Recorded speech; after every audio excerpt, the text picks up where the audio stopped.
Hartland. Hello. Adam, how are you guys? Hello. Doing great. Can you hear me okay? I can hear you. Can you hear me? Absolutely. We're in good shape. And that's a good start. That's often not the case, right? No, in fine form. Can hear you just fine. And Adam is joining us from, well, I don't know where in the UK, but you're somewhere. Is it London? Are you in London now? We're about an hour and a half west of London. Okay. Arlen, fantastic to see you again. Thank you very much, both of you, for joining. And I'm not sure we might have Josh joining us as well momentarily, but I'd like to get started here. The next session here is all about valuations, and both of you are perfect to discuss this topic.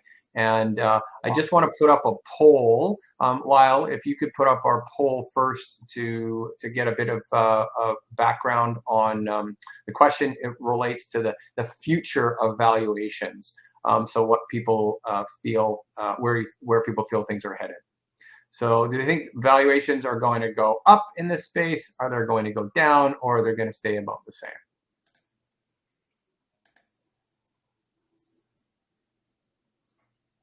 Give a minute to see the numbers coming in. We've had a few polls, by the way, here throughout. So we've got, although the sessions that we're doing, and this is the third one of the day, we've got one more after this. And it's all being recorded, by the way, if you've just joined us. And I'm going to let Arlen and Adam, you guys introduce yourself in a quick sec. But we're primarily gearing the session towards sellers, okay, groups that are thinking of selling either now or a little bit down the road. Josh has just joined us as well. Thanks, Josh. Nice to see you. Hi, gang. We've got about a split of half and half with buyers and sellers. And my argument is that even if you're not a seller now, you'll be a seller rather at some point, right? And so I think that this information will pertain to everybody. And then the next question we asked was with respect to the reason that you would sell either now, or if down the line you were going to sell, what would you sell for? What would be the rationale? And the retirement came up as actually retirement and focus on another business were the two top ones. And then there were others. There was a category for other, and then there was burnout, and that was in there as well at the bottom. And so this poll was related to whether valuations are going to go up, whether they're going to stay the same or go down. And everybody feels here that or more people feel it's going to go up, the values are going to go up, then stay the same, and then the fewest people feel that it's going to go down. So before we go any further, I want to thank the three of you for joining us. I was saying Adam's coming to us from the UK, so it's later there, so really appreciate you joining us, Adam. And if we could just do quick introductions, maybe we go in clockwise order on my screen. So Arlen, you're first, and then Josh and Adam, if you could finish us up with the introduction. So can I turn it over to you, Arlen, for a quick sec? Sure. Arlen Sorensen, VP of Ecosystem at ConnectWise. And I spend my time helping partners deal with this very topic and set themselves up for success through our peer groups and IT Nation Grow, our industry event focused on this. Excellent. Thank you so much. Adam? Was it Adam or Joe? No, sorry. Yeah, go ahead, Adam. Sorry, your screen is no problem. Yeah, hi everyone. Nice to have everyone on the call coming over from the UK. My story briefly is that I owned an MSP and sold that just over 3 years ago. Quite an interesting process for me, and wasn't entirely sure what I was going to do on the flip side of it, but had an itch around the challenge that I had as an owner, which was lacking some of that financial literacy.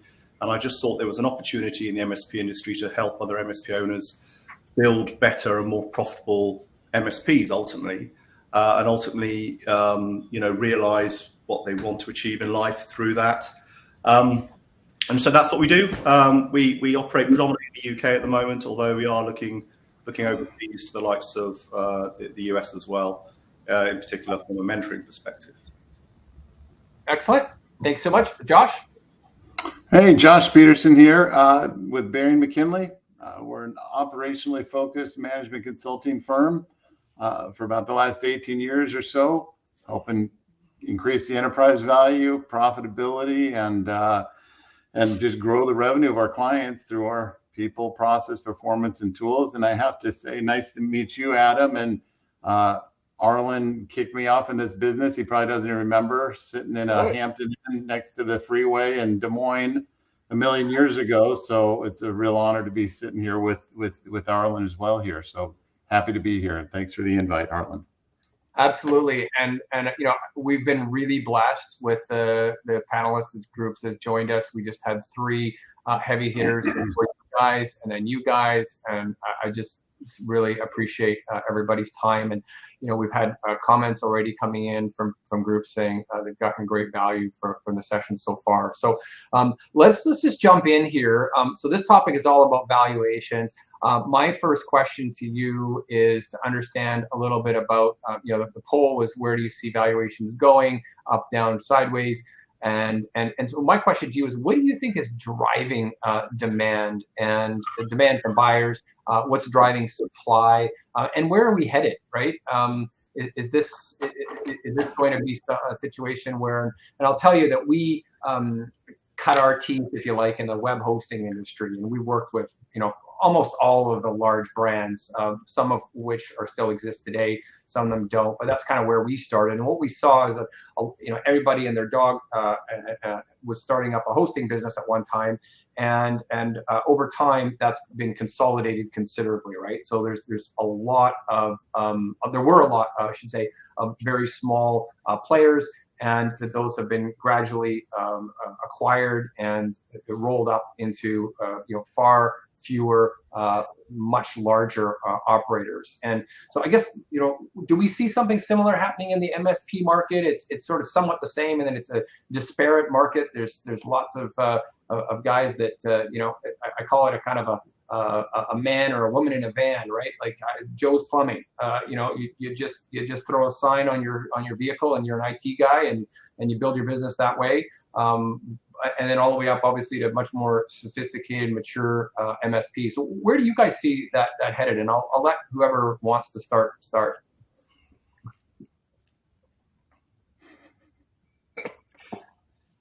Well, I'll take a run at it. What I see happening, Hartland, the barrier to entry in the MSP world is pretty low. So it's easy to get a business started. Not so easy necessarily to grow a profitable one, but it's easy to start. Yeah. And what we've observed over the last few years is that private equity has entered the space in an aggressive way and kind of taken the middle out of the market. There's a inventory shortage, I would say, of larger profitable companies, because PE is rolling those together as fast as they can.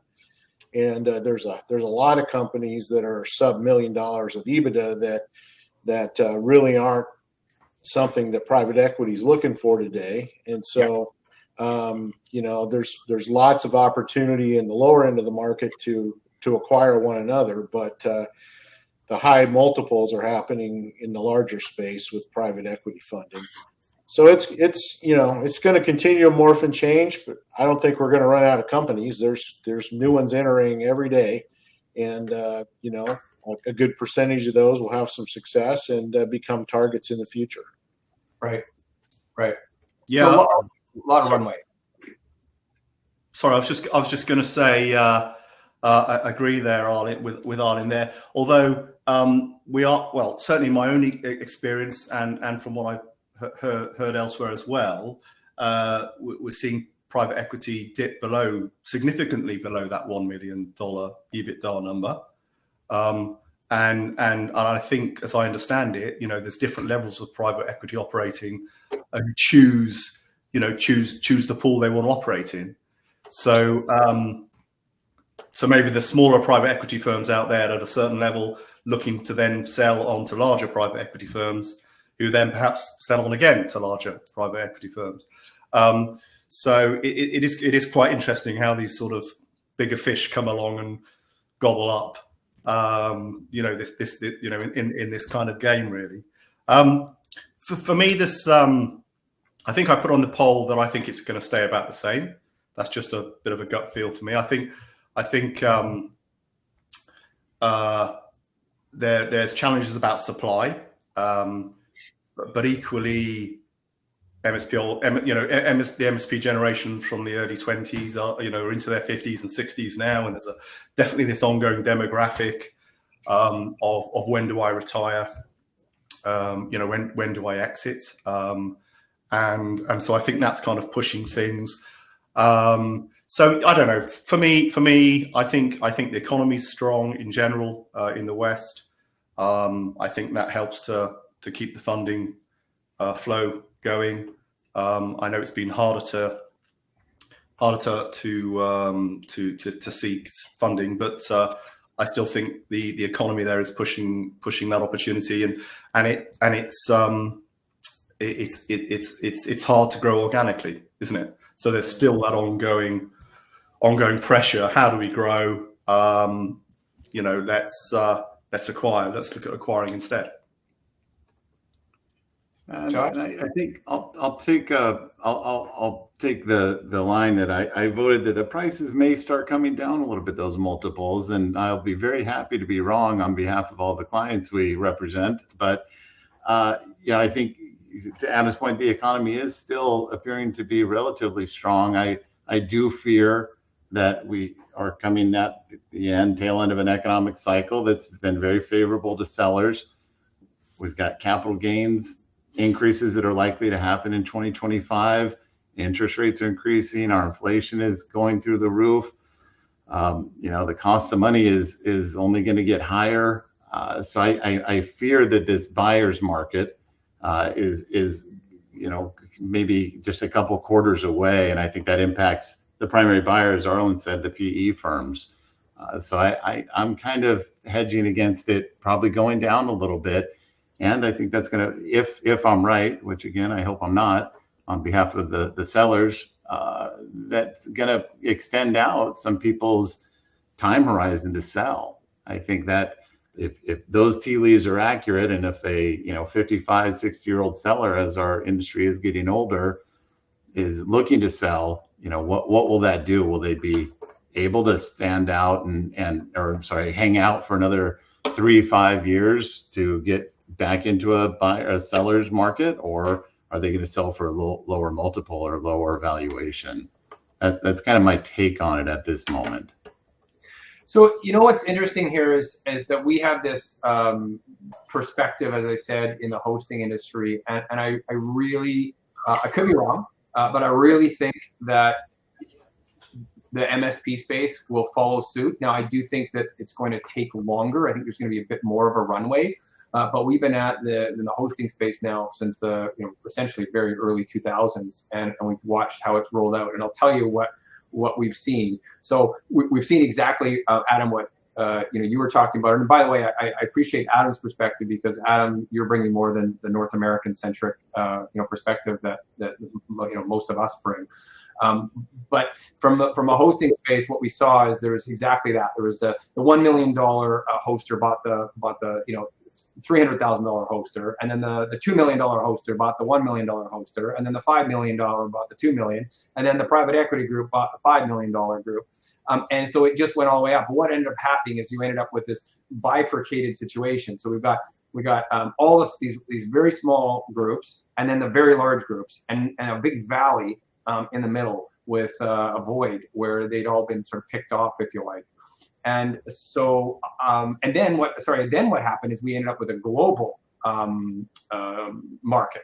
And so we've got European buyers coming and buying North American businesses, and some North American businesses buying European, although interestingly enough, the valuations we see in hosting is higher in Europe than it is in North America. So, I could see some of that happening as well, where we get these really large kind of conglomerate groups that dominate the MSP space, and they're $1 billion kind of MSP business. That's just my sense of kind of ultimately, and I don't see that 5 years, probably not even 10 years, but I think that is kind of the direction. And I think it's going to go. My view is a place where the small guys are really going to have a harder time competing. I mean, in every way, right? Or growing organic. The only thing they're going to be able to compete on is price and maybe service, right? Because everybody likes that one-to-one kind of personal connection and not feeling like they're just phoning into a support number. So they can compete on price and they can compete on that personal relationship. But anyway, that's just my perspective. Let's just change gears a little bit here and talk a little bit about the factors that influence MSP valuations. And I want to be candid and say, for those of you who are listening on the last session, we did discuss this exact point, but we've got 3 new panelists.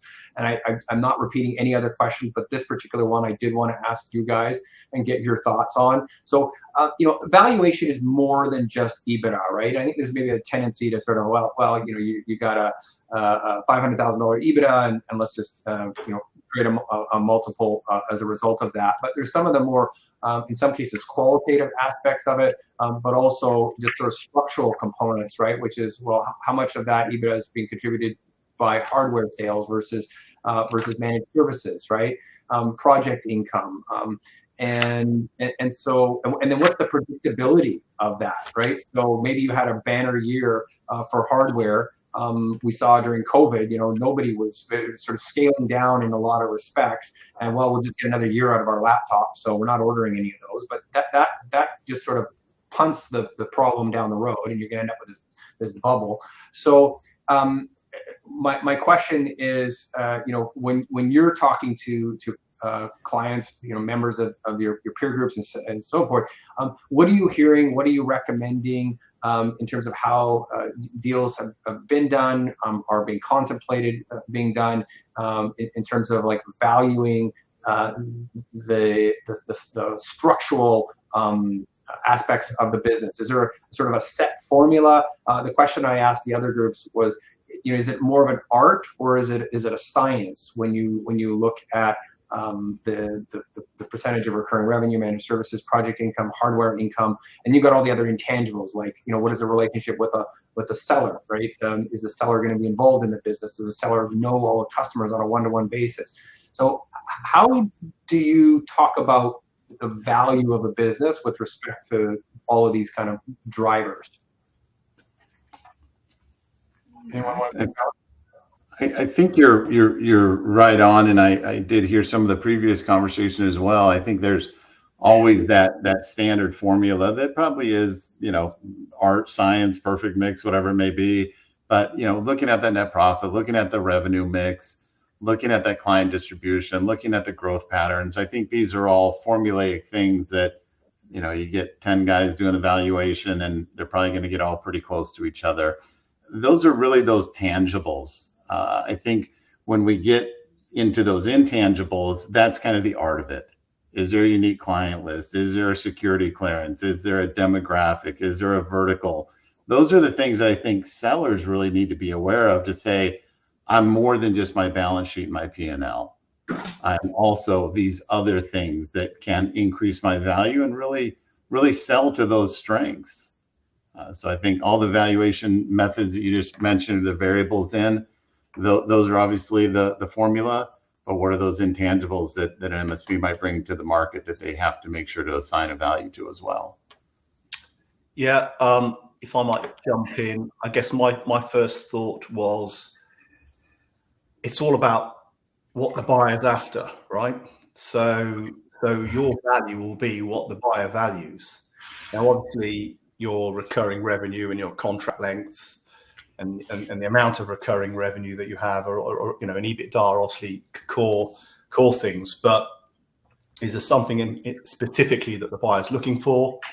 and to what degree do you have that over others, perhaps, and maybe that affects the price. So in my particular example, the buyer was looking for service desk proficiency, and we have that, and we back that up with great customer satisfaction scores, great gross margin ratios, profitability ratios, low churn in employees, low churn in clients, all the service desk stats, all the workflow, a mature productivity stack, product stack, a number of things. I think that, and a lot of this, by the way, was down to the peer group learning that we got through Arlen's organisation.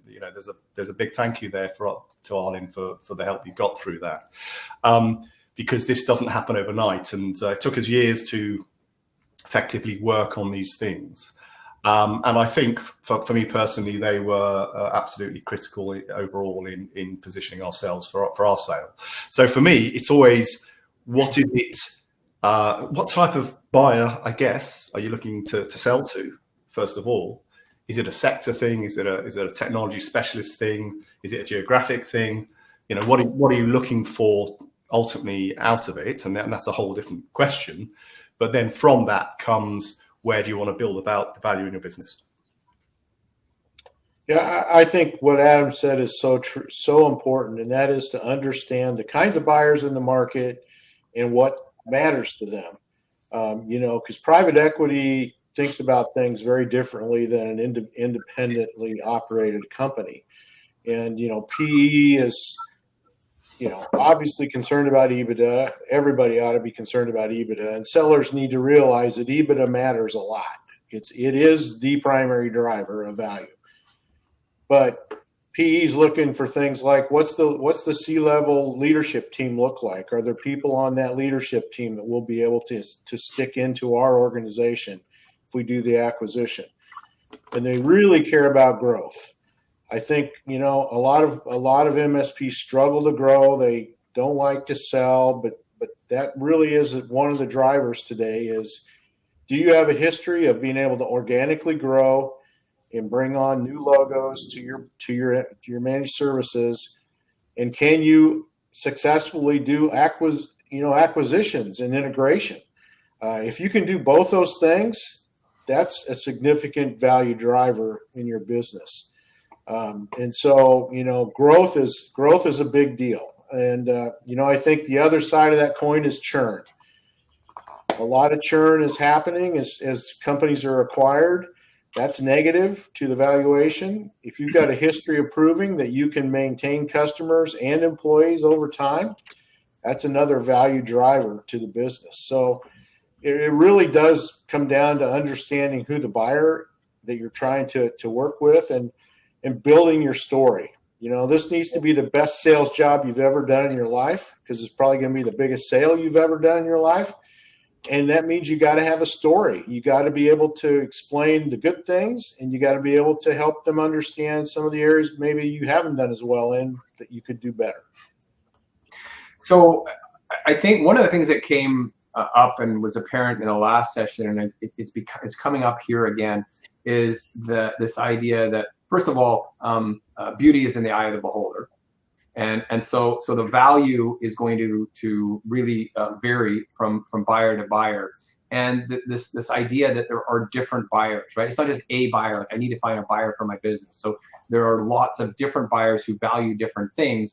And to the extent that your business is a right hand with a right glove, and it is a fit, not a left hand, then you'll get more value, and frankly, there'll be a better outcome for everybody as well. And this was, and without reiterating all the points, but we discussed on the last session, the importance and ability for a seller to interview, put that in quotes, the buyer, because you're looking for a fit, right? And so it's not just, and Arlen, you said, you need to sell the business, and not that I don't disagree in it, because I understand the perspective you were coming from, but I also think that it's important that you not sell the business to someone who's not going to be a good buyer for the business, right? And so to try to spin everything to make it all look great when maybe it's just not the right fit. And ultimately, my view is that it'll come around to kind of bite you. And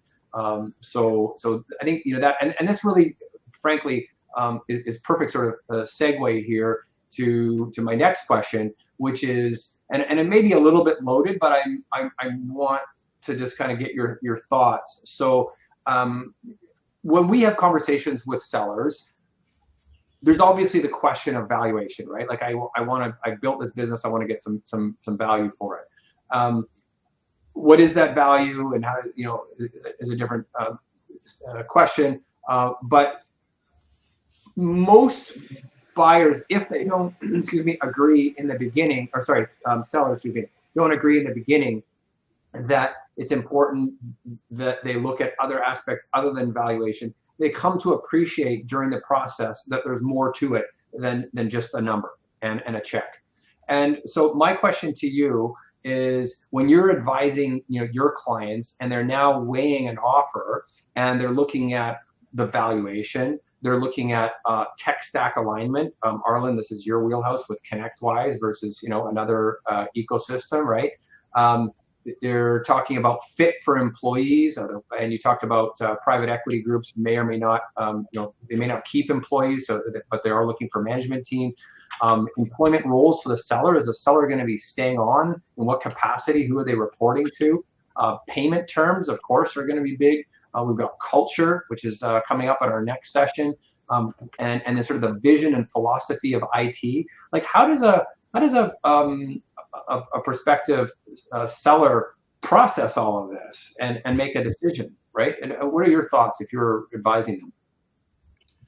So I'm a big believer in creating what I call a non-negotiable list, thinking through all these aspects you just talked about and determining which ones are things that are not going to be negotiable. You know, things that have to be true if I'm going to be willing to sell the company to somebody else. And so, you know, things like the value you're going to have to get, you know, what's going to happen to my team, you know, all these areas that you need to think through and figure out what is really non-negotiable and write those things down. What I see that blows up deals is emotion.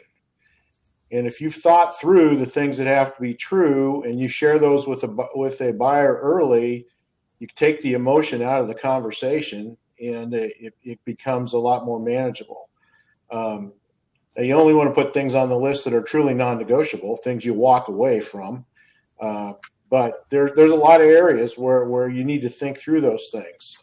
And that's the way I think about it, Hartland, is, you know what it is you're willing to do from a seller perspective. I think the other thing that sometimes we fall into is that there's lots of options besides selling your business. You know, I think about it as a business transition. We're all going to transition our business. You don't take it with you. So you're either going to do it vertically while you're still alive, or you're going to do it horizontally and somebody else will do it for you.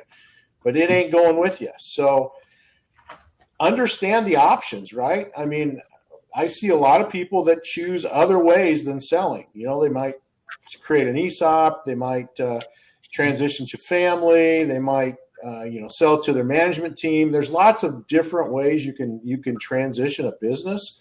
So think about that first as well, because selling may not be the right one for you. Yeah. But getting educated and really understanding options, I think, is a critical thing. And then use the non-negotiable list to narrow that to, this is what has to be true if I'm going to actually let go. And realize that no matter who you're talking to, there's things they're going to call your baby ugly about. I mean, there are no perfect businesses, so you can't get your feelings hurt when people challenge some of the things you might say or believe. Excellent points. Thank you. Wow. Yeah. Josh, Adam? Yeah. Go ahead, John. No, please go ahead, Adam. You're fine. Okay. All right. Okay. Really good stuff. Always liked Arlen's non-negotiable list. Not sure I necessarily used it when I should have. So here's the thing, right? There's this perfect world where you're supposed to do everything properly, have thought through everything, really be clear on what your non-negotiables are, what your number is, etc., etc. But I'm not 100% convinced life is necessarily like that. Maybe it's a bit messier than it should be. And I don't think this is easy, actually. I don't think it's necessarily easy for someone who's been wrapped up in their business for 20 years, built something of value. Maybe there's risk now in having all that value effectively wrapped up in one stock. And there's now options if they realize that value. Okay, what does that do? And then sort of translating that, though, into a exit journey where you have clarity along the route and you know exactly what type of buyer, and you know you've put into perspective what you want your employees to be, how you want them to be treated, and how you want your customers to be treated. I don't know. I just think there's an awful lot of emotion. There's so much emotion, and your buyer's not particularly emotional at all, especially if they're private equity, and their reasons for buying could be completely different to your reasons for selling. And so again, that kind of reverse due diligence, I think, is what you want to try and do. The difficulty is, how do you actually do it? Because they're going to tell you what they want you to hear. How do you get around that? And you don't get to do the due diligence in quite the same way that they can on you. So I'm not sure I have an answer for this, but I raise it because I think it's something that sellers should think more about. And I think they should think about, how can I look behind the curtain, behind what I'm actually being told, and actually really uncover what type of business is buying me and what their motives are. Because they're going to tell me all sorts of nice things. They're going to tell me how they're going to look after my team, look after my clients. They're going to do this, they're going to do that. And will they? And once it's sold, it's sold. It's too late, it's done. And how are you going to feel about it? So I suppose it's questions rather than answers. Take your time, don't rush it. Speak to a lot of different people, get lots of different perspective. Really think about why you're doing it as much as you possibly can in terms of the meaning of that and how it fits into the larger picture.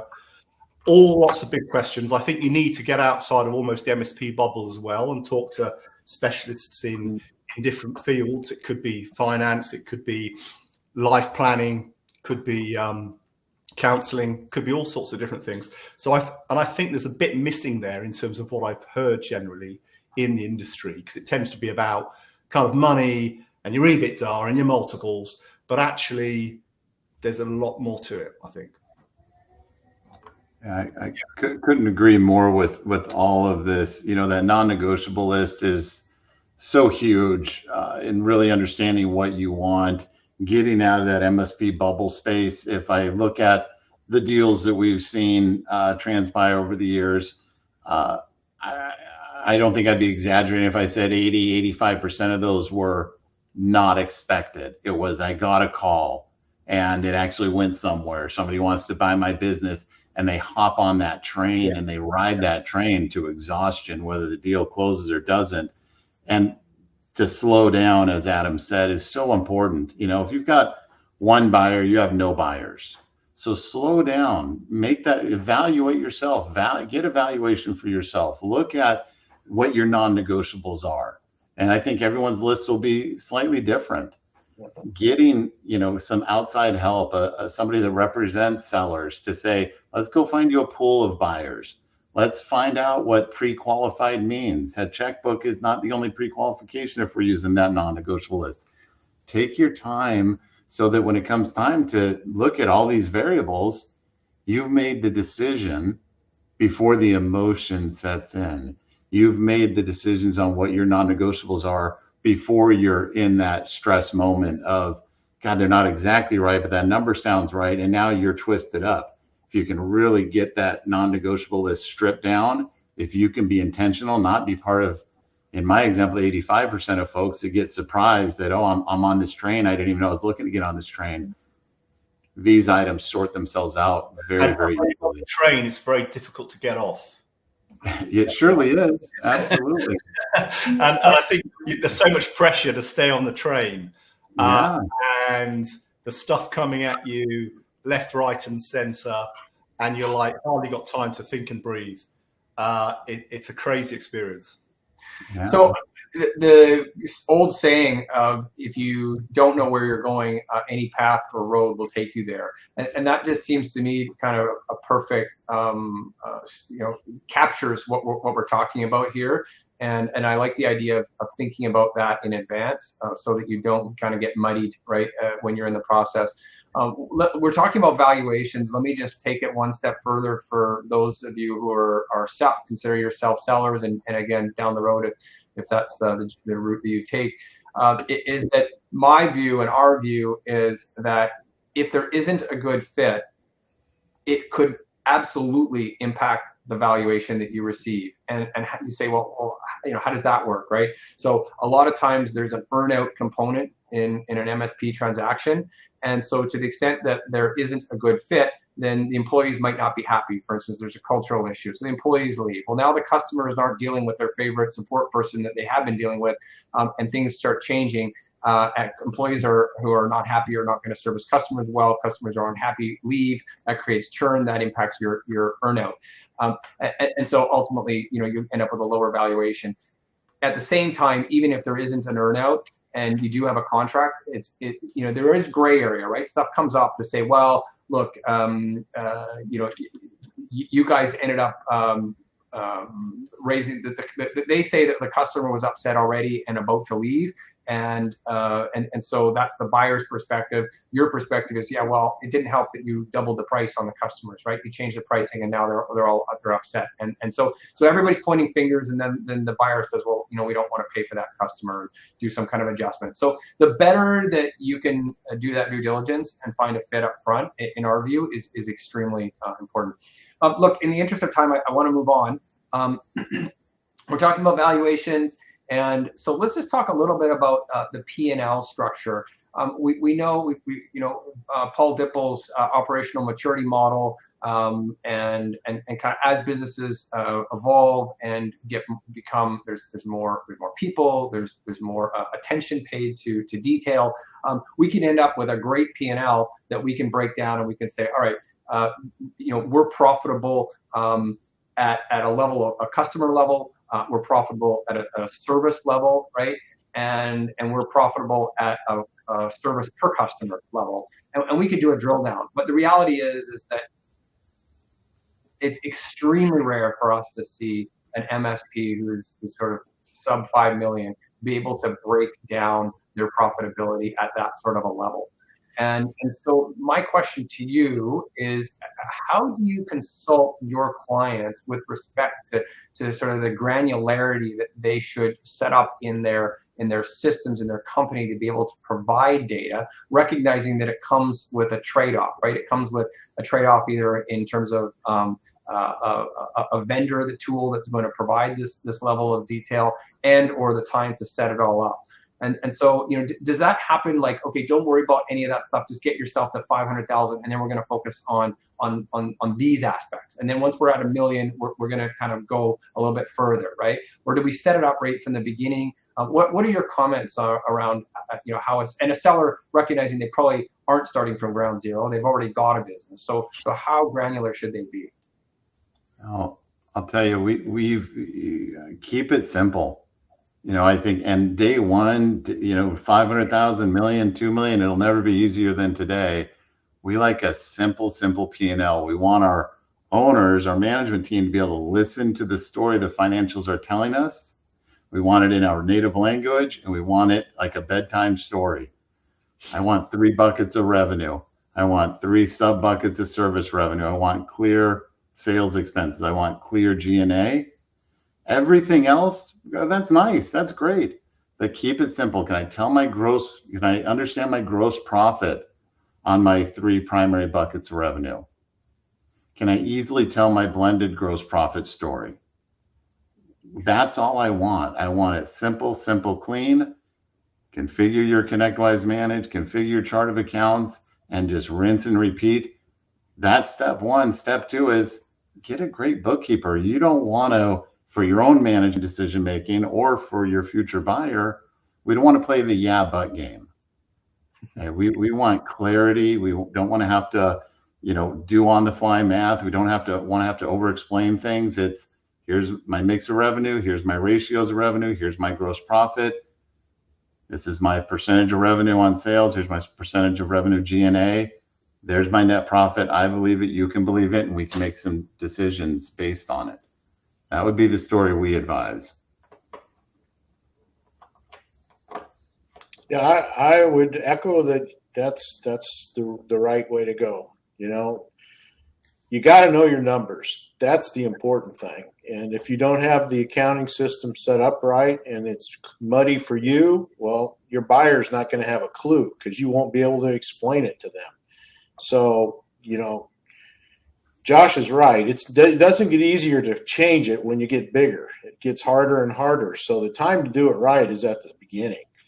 And, service leadership has got a standardized chart of accounts that we leverage across our peer groups and recommend to our partners, but it all comes down to really understanding the numbers and putting them in the right place. The bigger concern I have about P&L is the way that some owners treat their business checking account like their personal checking account. And their P&L is full of all kinds of personal stuff that they can't really even find or explain. And I understand that small business owners are owners for a reason, and they want to leverage the business as much as they can. But you need to have that in a simple format as well, that you can quickly identify what are my personal non-business expenses that will go away, because that can become an add back. But it's only going to happen as an add back if you have the story and you can show them the financial impact on your P&L. So simple, and just know your numbers. Yep. Yeah. So we are advocates for the SLI normalized chart of accounts that Arlen was just talking about, and we use that with our clients. Because it's a great way to measure apples with apples. And for me, this is about presenting your shop window. If you're looking to sell, if you've got all your accounts in order, they're accurate, they are structured in an elegant way that reveal how your business operates, where your profits come from, what your costs are, what your overheads are, so that they can easily triangulate into seeing what your business looks like. And they can see that you've been on top of your finances for years. They look at this, they're going to think it's a well-run business. These guys know what they're doing.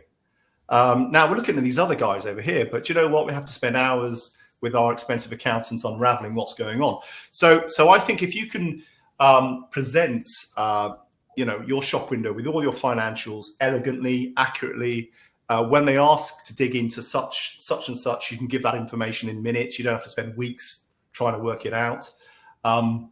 Even better, have all this already compiled, ready to go. Show them that you've got all this. So you're making the life of the buyer much easier. What is it you need? What is it you want? We've got it all.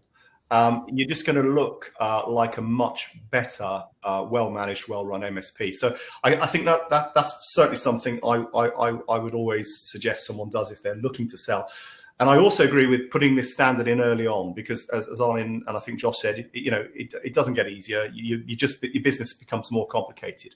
So put a standard in that works. Make sure you've got a labor-loaded gross margin in there, not like most accountants do, which is just put it in your overheads. So no, don't listen to your accountant. Do it properly. And then as an owner, what responsibility are you going to take for that finance position? How's your MSP structured? Do you have a CFO or an FD? You probably don't. Depends what size you are, but someone's got to take that responsibility for understanding the numbers, building the right margins, understanding where their profits are, where they're less profitable, where they're more profitable, which clients are more profitable, which clients are less profitable. Someone's got to do all this. And if you're not big enough to have someone, then as an owner, I think you've got to take responsibility for it, and understand that's a core part of how you're going to build value in your business. Well, and if I can add, if I can just put a fine tip on a word that Adam used on that triangulate. This is ExitCon. This is talking about if you're, when you sell, how to be prepared for it. I don't want anyone to ever walk away from a session like this and say, well, I'm not interested in selling yet. That's not going to be a priority. This is the thing that we work with our clients with most frequently, is getting that chart of accounts in, understanding your numbers, and a word that Adam used of that triangulate. If you can do this now, well advanced of everything, thinking about selling and getting that standardized chart of accounts in there, you're going to be able to triangulate what's broken in the business, like it's spelled out in block letters for you. There's no mystery. Indeed. When you have a good built chart of accounts and easy to read P&L to say, I see that my service revenue ratio is off. Let me go look at 2 data points in my ConnectWise. Yep, I know exactly what action or what 3 actions might be impacting that. So that P&L structure, getting that dialed in, it's going to serve you. It's your shop window when it's going to be one of the first things a buyer wants to see. But it's also for you right now. This is something you can do right now to improve the quality of your experience in decision making as an owner or a manager. Yeah. So go ahead. I think the other value is that if you're using a standardized or a standard chart of accounts, you can benchmark with others, and you can learn where those levers are that you're maybe not doing as well as you could be. And benchmarking is one of those things that's got significant value in just guiding the process of, maximizing your business. And if you know those benchmarks, you can present them to your buyer with confidence, right? So you can say, look, we're hitting 43% gross margin. We know that's top quartile. So don't fog me off with some bollocks around something, right? So again, knowing the numbers, I think it's just vital. Yeah, I look. This is really good.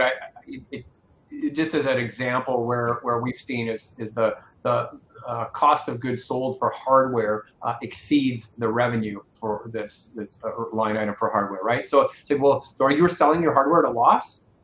No, that's actually, those were some personal servers and equipment, laptops for our own team, right? Internal. Well, you just threw it all into hardware, and so your ratio, first of all, it looks like you're losing money, and secondly, Arlen, to your point, I mean, you can't compare to best practices if you've got that kind of clouding going on. So let's just related. And we've got 11 minutes left here. And I got 2 more questions. So if we could just try to keep it brief, that would be great. Sometimes these adjusted, creating an adjusted EBITDA figure or normalizing the EBITDA, we're going to do a deeper dive on that post ExitCon. Devin's going to do a whole session on that. But there are some that are not quite so easily. They're not black or white, let's say. And so one of them is a owner's salary, right, who's wearing multiple hats. And they say, well, I kind of figured that a buyer would have somebody who could do that, right? And so maybe, but what's the threshold for, well, I only do that 5 hours a week? That's like a couple hours a week I do that job. Someone can easily take that role, right? So you don't need to add a salary back for me because, well, it's only 2 hours there and it's 5 hours here and it's like 10 hours a month on this. And so you end up with and so at some level that's true, right? You can put something else on somebody's desk and they can probably pick that up for an hour or 2, but they can't pick up 15 hours a week from someone's role. So you've got a seller who's sort of, and this only works for a seller who's semi-involved, right? It doesn't work for someone who's full-time. Another example is office rent. They says, well, we before COVID we had an office, now we don't have an office. And now that's a big expense, right? All of a sudden your 5-10 grand a month for your office expense is gone. That goes straight to the bottom line. Your business is more profitable than someone with an office, but the buyer might be okay with a remote team or they might not. So that's another one sort of to argue, and there may not be a winner on this because it's a preference thing. and then personal vehicles is another one. Well, to what degree that they're involved. So I just wondered if you had any sort of comments on terms of like how to advise sellers, how to advise buyers in these kind of gray areas. Well, I guess I would say ultimately it comes down again to how badly the seller wants to sell and how badly the buyer wants to buy, and the negotiation between the two.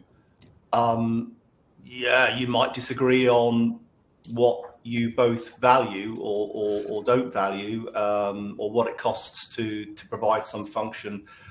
And ultimately, it's a negotiation, and you'll put your argument forward, I suppose. Ultimately, it does come down, though, doesn't it, to what you're willing to compromise on, I suppose.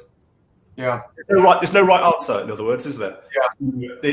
And if you are a buyer and the business doesn't have an office, and you don't need them to have an office, then that's fine. If you do need them to have an office, then obviously maybe that makes that business less attractive to somebody else.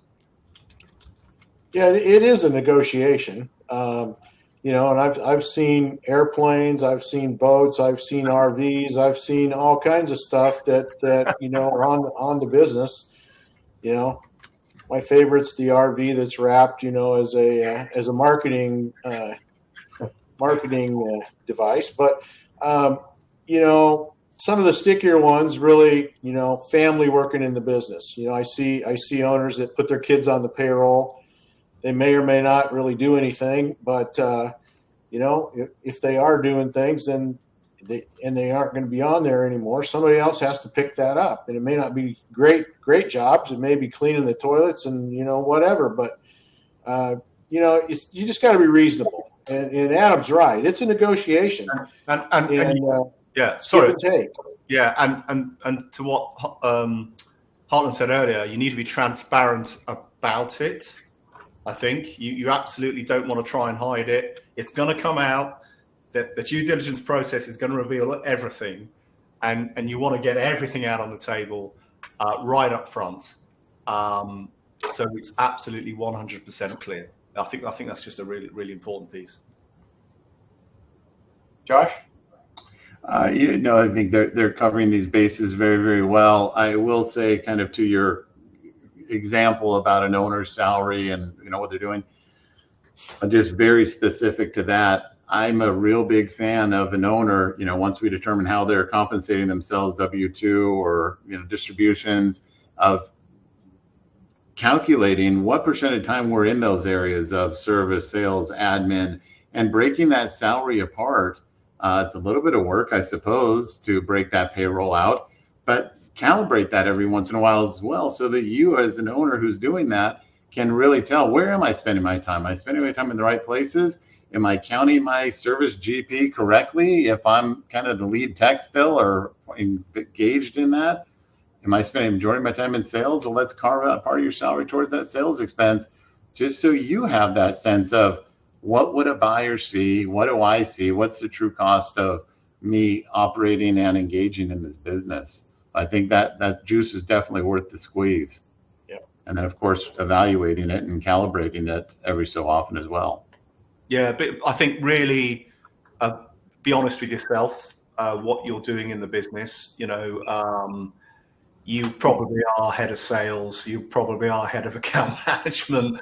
You might not be operational, but you're probably still vital in many ways. And a buyer's going to know that. He's going to see that. So yeah. Excellent, guys. Look, one quick question. We got 5 minutes left. If we could try to keep it to maybe a minute each, that would be great. This isn't a big one, but it does come up, and I think it's just interesting to get perspectives on.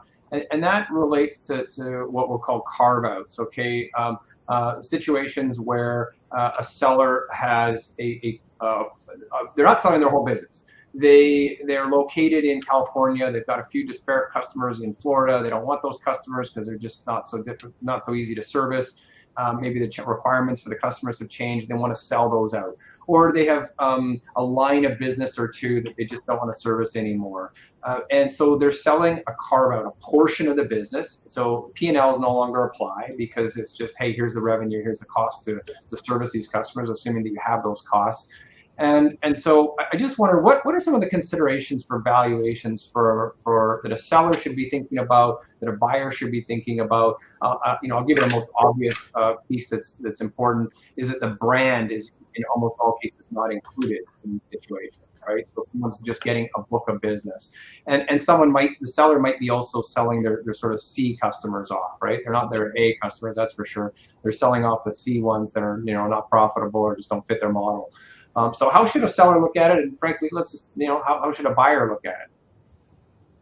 So I haven't seen a lot of this going on, but I have seen a few examples of this. But this is really an opportunity for that MSP, that seller, to get very proactive and say, what am I selling?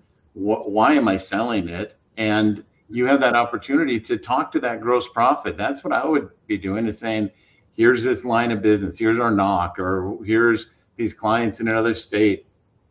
Report down to the gross profit level, determine what price you think it's worth, and write it up, formalize it, and then go shopping for some buyers. I think that's a great exercise to go through, where you are in control, you are intentional, you had time, you weren't forced to do anything, you had the time to really do it right and write up that prospectus, or that whatever you would want to call it, on the gross profit level of these clients, and go find yourself a buyer.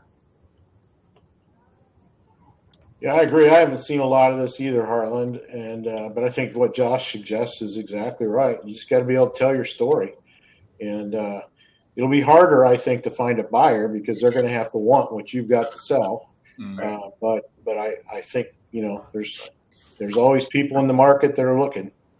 Yeah, and it's probably more likely to happen if you know someone. So maybe an example is you've got an outlier of a client that's like 10, 100 times bigger than your average client. They're swamping all your management time. They're not your standard core client that you are building your MSP on. They've helped get you to where you are, but now they're not strategically right for you. But maybe someone in the vicinity that specializes in that larger client base, and maybe that'd be a good fit and a good arrangement. And then you'd look at gross profit. Maybe it's a multiple of 2 or something like that of gross profit, and maybe that works for both of you.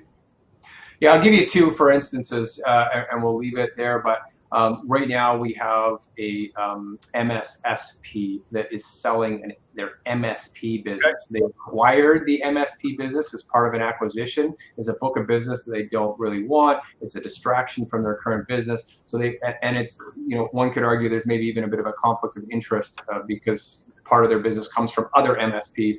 So they just want to move that piece out and want to spin that out, right? So that's one example.